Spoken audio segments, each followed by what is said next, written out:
Hi everyone, I hope you're good guy. Welcome to a new video. So today we're gonna talk about my Dub Techno Ableton template number 3. So last week we talked about each element of the track, how I made them, why, the sound design and everything. And this week we're gonna talk about the arrangement or the automation, the mixing and the mastering. So if you haven't checked out the first part, I will put it in the description. It will appear in the corner right here. And yeah, let's have a listen just to refresh how was the sound. The tracks sound like this.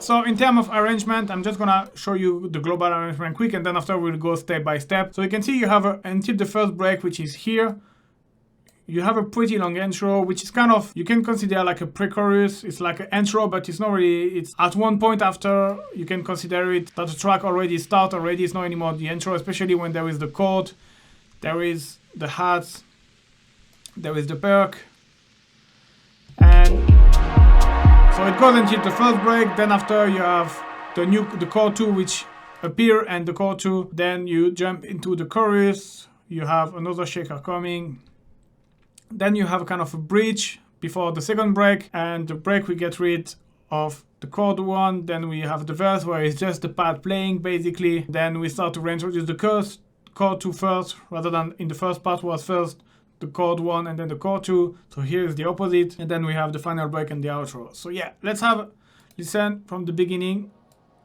So we start, you have a fade in here with the gain.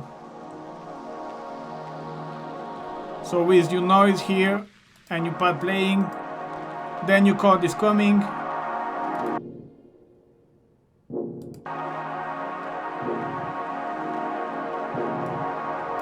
So keep in mind that the pad will be always evolving the filter. Then you have our kick and our bass coming up. Same here, you will always have a lot of modulation. So here you have a send on the return. You see this kind of big washout effect, reverb. It's like a big reverb with 100% dry wet and a long decay. So it's just to add a bit of variation and texture to your track. Then we have a locket here, up, and then we introduce the hats. Obviously, pads, the filters go up and down along the track. Then we introduce this kind of clave percussion.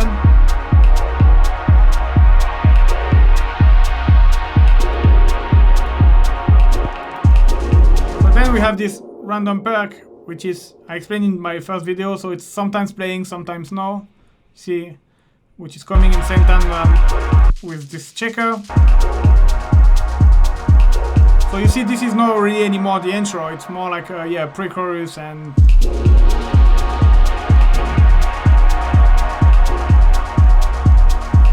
And then we have our first break. I will just look at, and I have the second chord coming.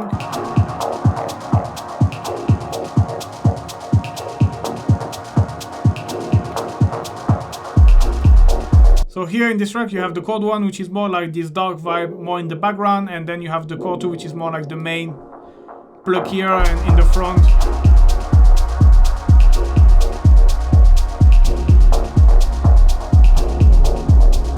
Then you have the extra shaker coming. And then we get rid of this chord 2. We're gonna have a small locket here. And we get rid of the shaker and the hats as well. And the perk. Basically we just have the chord 2, the kick and the bass playing with the pads and the noise. But pads and noise are always playing anyway. And then we enter in the break 2 first with the locket. Then the play is modulating, and then slowly we get rid of the chord 1 to have this quiet and peaceful moment.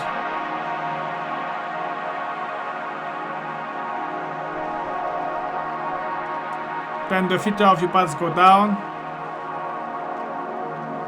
and then we just drop the kick and bass.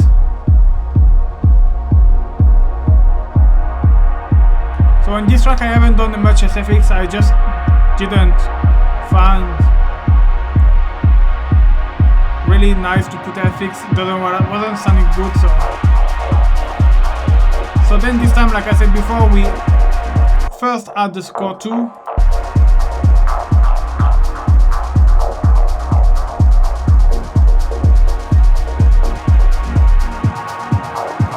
Then we have a break where then after when it's dropped we're gonna add the perk and the chord 1. So yeah, the idea was to get in Dub Techno you have to just be very picky with your element, don't have too many elements otherwise you lost the feelings, but yeah, playing with your arrangement to make it less boring, and that's one of the key things. So here on the first place I have first the chord 1 and then the chord 2 came, and here was the opposite, having the chord 2 coming first. So this way you have the chord 2 playing without the chord 1 as well. So like this you have both. You have chord 1 just playing by itself, chord 1 and chord 2 playing together, and then after here during the bridge and the break you have just chord 1. Then after you have chord 2 playing alone, and then after chord 1 and chord 2 playing alone, but the chord 2 is playing with special SFX here. So that's something I talk. Basically what I've done here, I just took the signal from chord 2 and processed differently, so it adds an extra texture basically and an extra layer to your sound. So it means that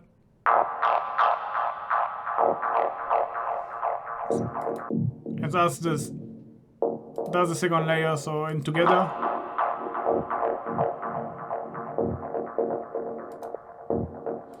It's an extra layer. So yeah, that's calm.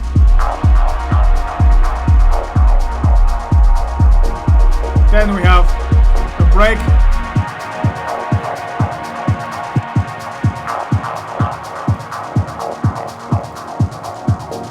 And then we drop with the hats and the chord 1. Bringing back the chord 1 for another 16 bar. And then we go to the final break where I get rid of the chord 2.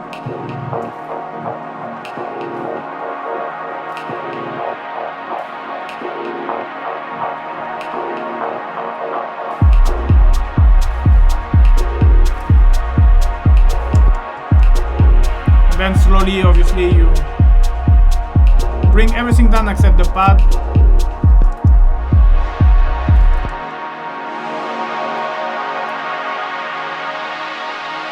Which is gonna be still playing until the end. And yeah, that's it for the arrangement. So then in terms of automation, so obviously the chord, like I said here, what I've done for the first chord, you can see there is two filters, frequency and auto filter. So they're both modulating. And so you have the main filter, but you have as well a high pass filter here that I'm modulating. And obviously with the resonance, it kind of always create new tone. So even though it's the same chord with the same sound playing all around, you have always something different. And I've done kind of the same with the chord too, but you have two filters because the first one is a band pass filter. So according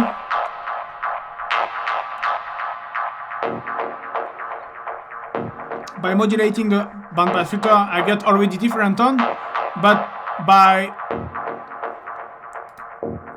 modulating this one, I get even other extra tone. Because sometimes it's filter, sometimes it's not.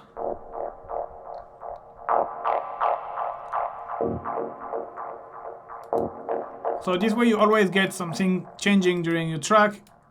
And here with the pad, you can see the filter as well is evolving. Depend of, for example, usually when here, for example, in the chorus, when you have the chord 1 and chord 2 playing, I put it a bit down the filter. This way, you know, it leaves space for the rest. It's not the main element. You have to be put in the background. The star of the show at this point is chord 2 and as well chord 1. And same is evolved along the track. Then after it's just like modulated. So that's all of the automation, but you have a lot of modulation which are like kind of hidden and you cannot see. I mean, for example, this one, you see you have the LFO modulating this EQ, which is gonna make your pad always move. You have these two LFO here which are modulating the pulse width, which is gonna make it always evolve. And you have as well inside here, you have this frequency shifter spread, which is kind of creating a left-right pan. So that's here. On the Chord SFX2, for example, here you have a bandpass filter with the same LFO, so it's gonna always evolve and move. Here you see as well, you have the LFO modulating slightly the filter and the pitch delay. It's a lot of little detail here and there on top of the automation. I've done it a lot with the noise. You can see here again you have the sweeping effect with the LFO plus EQ, and then you have autopan, which you have like changing the volume at two different ways, one more random and like in the staccato way, and more like one slowly evolving the volume. You have here LFO on the pitch as well. All of these kind of little things that it's no big detail like game-changing things like it will completely change the track, but it's this little variation which put together all in one makes your track less boring and like feel is always changing basically. You see you have as well autopan. That's a really great tool, autopan and autofilter, if you wanna make things move, because the autopan you can make pan move, but if you put your phase this way you can make the volume change, so that's nice. You have autofilter, you can always modulate with the LFO as well. And yeah, that's pretty much it in terms of automation modulation. Now let's talk about mixing. So if you're familiar with my video, you know that I usually mix more or less as I go, and I always try to make sure I pick up the best sample to don't have too much to do on the mixing stage. And most of my mixing decisions are almost like sound design decisions. There is always a pattern that repeats over and over and over. Four main tools that I use, it's EQ, distortion, delay, and reverb. That's the four main things. EQ is mainly to get rid or boost frequency I don't like to a certain sound, or I want to emphasize to a certain sound. Saturation, you just add some harmonics. Delay, it add a bit of movement and as well can help to put a sound in the background. And the reverb, it's just put your sound in the space. That's the first main things. After you have, depending according to your sound, for example, you can add some chorus or some phaser, but this is more to me sound design effect rather than mixing, so to speak. So here on the drum you see I add on the kick I apply a low pass filter, and then I just boost here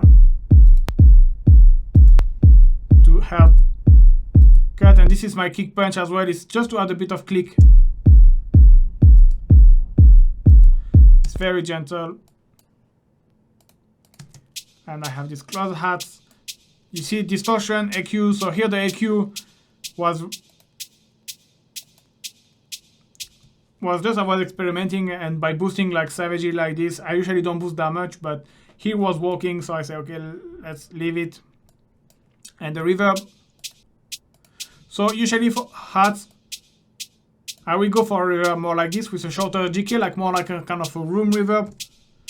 But for this track, because you don't have that much hats and you don't have that much drums, and this kind of ambient sound, ambient type of track, I like to have a bigger reverb because make it just more ambient. I don't know how to explain. So the decay is a bit longer. And it's gonna be the same for all of the elements. You see you have this reverb is too.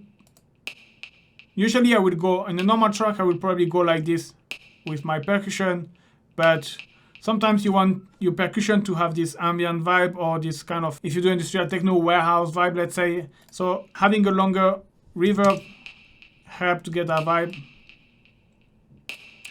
So here you can see you have this bright key device. It's basically a corpus, it's the corpus device, but I kind of made a preset of which I call bright key because it's kind of enhancing any kind of key sound, any sound in the mid, high, top end, all of this kind of sound. If you use this preset that I've made from corpus, I don't know why, but it kind of enhanced the sounds in some way. I was just experimenting one day and I say, oh damn, that sounds good. And so I save it, and from then I just using it. And then you have a bit of delay as well to make it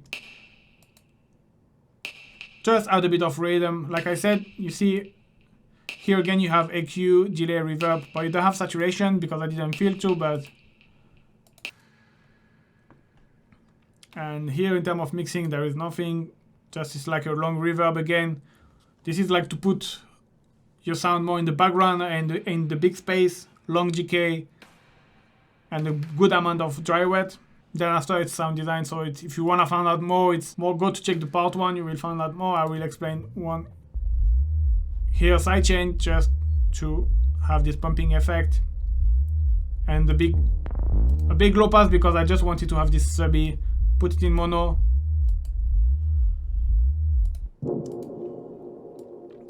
Chord 1, yeah, I made a bit, so again bright key just to make things, just make it a bit brighter. So here the EQ,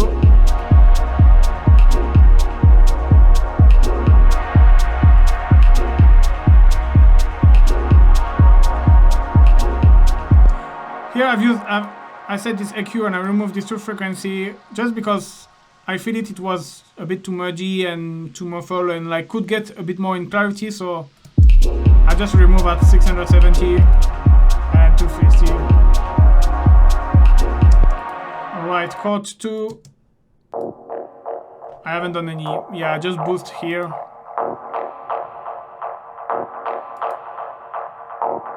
Yeah, here there is this resonance frequency, especially when it opens the filter.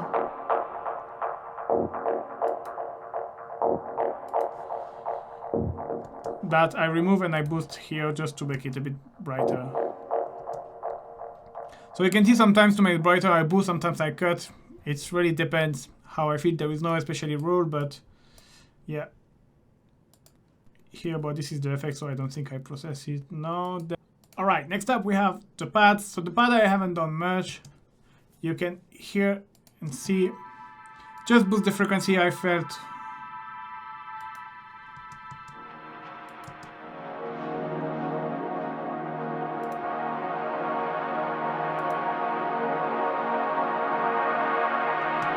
But even the thing is, with this kind of sound, it's kind of hard because you have this which is always moving and evolving. So yeah, it was just because I felt this frequency here at 1 kilo and 3 kilo around, just to help the pads stand out a little bit. Then this ambience I haven't done much.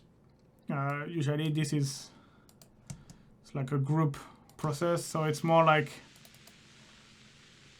a bit of saturation, bright keys, just to make things louder and brighter. The overdrive had a bit of more grit. And yeah, nothing crazy. Same here. Here is always depending on what I wanted. So it's noisy thing. So anyway, everything is happening in the high frequency. So this is more like sound design than mixing. Shaker. Here again.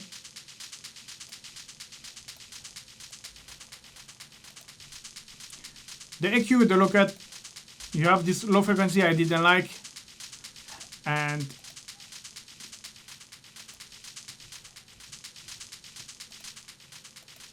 here it's always with the hats or with the shaker, with everything, it's always, I always like to kind of boost a little bit one frequency, which help the shaker or the hats or anything stand up in the mix. That's usually how I do. And delay just to make it a bit more stereo, make it moving as well.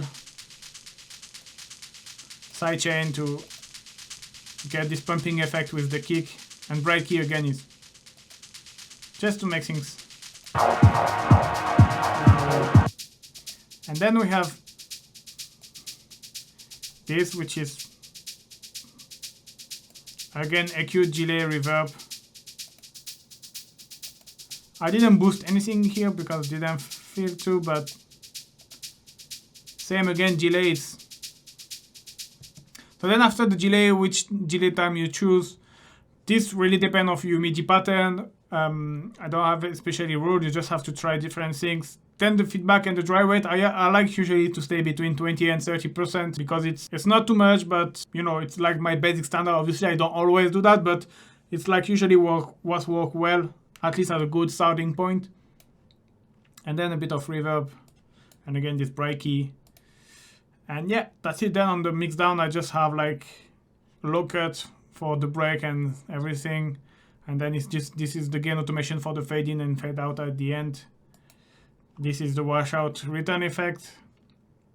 long reverb, dry wet decay, and a bit of compression to kind of put the sustain or the reverb a little bit more upper. And then mastering. So mastering, this is always what I like to call homemade mastering, just kind of to rebalance everything, add a bit more loudness, make things glue a little bit more together. So I have no intention to be a professional mastering or whatsoever, but you know, you can do what I like to call a homemade mastering, kind of get you an idea how it will sound if you make your track master by a professional. So the first is utility. And making the bass in mono, adding a bit of width. This is probably very subtle, but then glue compression, this is something I do very often. So the way I do that, I usually always put my attack at 30 milliseconds. This way I let the transient of the kick, for example, to pass. The release I don't touch. Ratio I put 4 because 4 is like the right middle. 10 is too much, like too house compression. 2 it's not enough. 4 is the right middle. One thing important I do is I EQ what's gonna trigger the sidechain because I don't want the kick, because basically the kick is usually the thing which is the more powerful. And so that's what's gonna trigger your compression, and I don't want that. So I usually apply an EQ, and then the threshold is usually at 0, and then I go down. I see, usually I like to stay in the middle, but I mean, trust your ears as well, what you want, but yeah. Here it's very subtle, a bit of makeup gain. But here there is no clipping, so the soft doesn't matter, but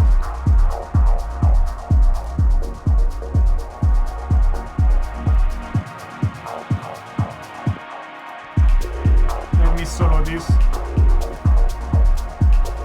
Let me loop this, sorry.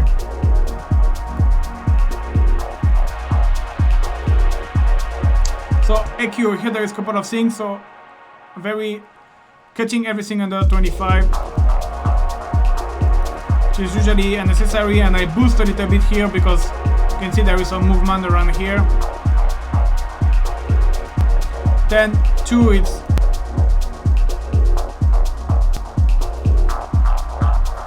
getting rid of a bit of the mudiness. Number 3,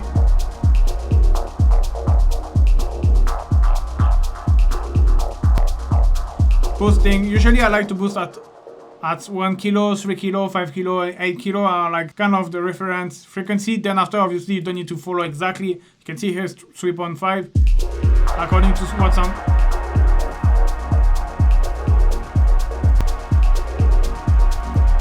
But I found that this frequency works well, especially because when you have noisy, granular hi-hats, around 3 kilo it's work well. 1 kilo, it's by rule of thumb, usually it works well as well. So that's where I usually boost. And then after I have the kind of mix of high shelves, and I have as well a low pass, but it's just at 16 kilo.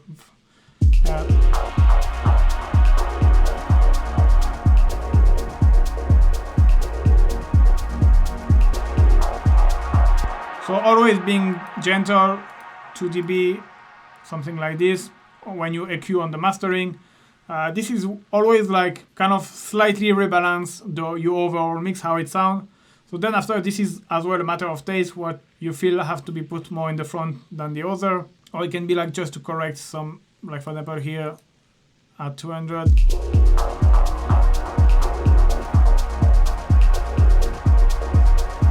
Then I use saturation, just because to make things brighter. If live had exciter or a tape saturation, I wouldn't use this saturator, I guess, but it is the only thing that I have to add a bit of harmonics or excitement. They don't have exciter or stuff like that, so yeah.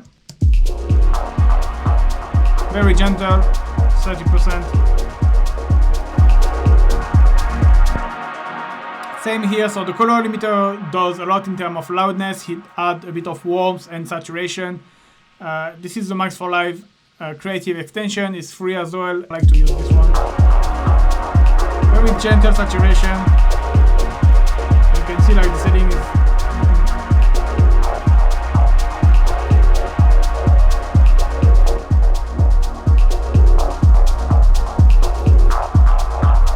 always being gentle, and then another limiter just to make sure. See, I could have gone a little bit more crazy and make it louder, but for this kind of track, loudness doesn't really matter, so we'll just like to be like this, and yeah.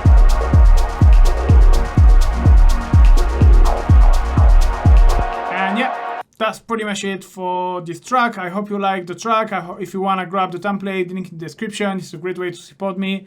Thank you very much for watching. Don't forget to like and subscribe, and see you soon, guys. Bye bye.